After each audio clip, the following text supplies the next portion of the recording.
MWOROTO wa thirikari cia kaunti NIGUKINYANIRIA uthii wa na mbere kuri MUINGI matũra-inĩ na MAKIRIA UGIMA wa MWIRI hamwe na URIMI.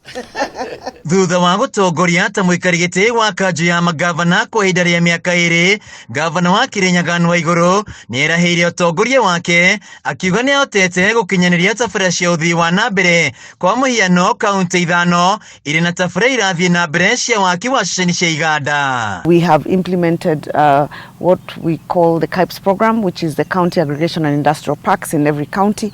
They're in the process of being built, and the objective of this is to create employment for our youth and increase industrial and manufacturing outputs from within the counties, identifying certain value chains. Like in KIRINYAGA, for example, if I took one of our value chains, which is avocado, you start all the way from enabling the farmers to produce by providing seedlings, providing extension support, and then moving all the way to where we have agricultural processing. Waiguru ugite wona ceceni ici ciarĩkĩrĩra arĩmi nĩmegũkorwo na kũndũ gwa gũtwara magetha mao makongerwo ikĩro na kuongerera mbeca mĩhuko-inĩ ya arĩmi. In rice production, we have doubled our output. When I came in, it was about 80,000 metric tons.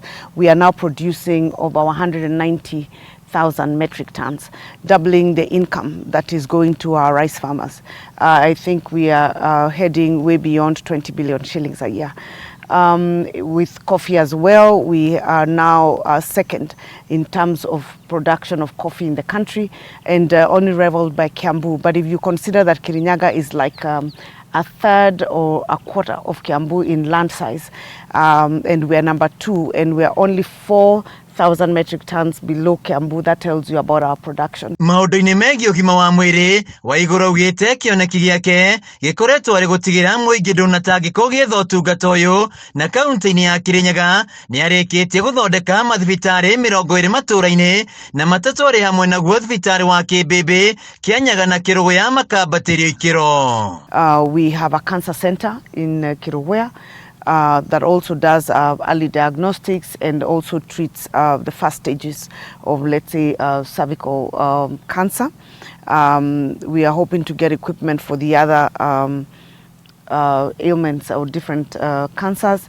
If you look at the eye hospital, we didn't have any eye hospital in KIRINYAGA. Now we have 2. We have in Kĩrũgũya and we have also in Kĩanyaga. Waiguru rĩrĩtĩna-inĩ rĩake rĩa mũthia ta gavana wa kaunti ya KIRINYAGA agĩtanya kũingĩra ũtongoria-inĩ wa gĩbũrũri, augĩte kĩoneki gĩake nĩ gũtigĩrĩra mũingĩ wa KIRINYAGA nĩ wakenera tabarĩra cia ũthii wa na mbere. When I was running for re-election, I ran on the mantra of let the work speak for itself.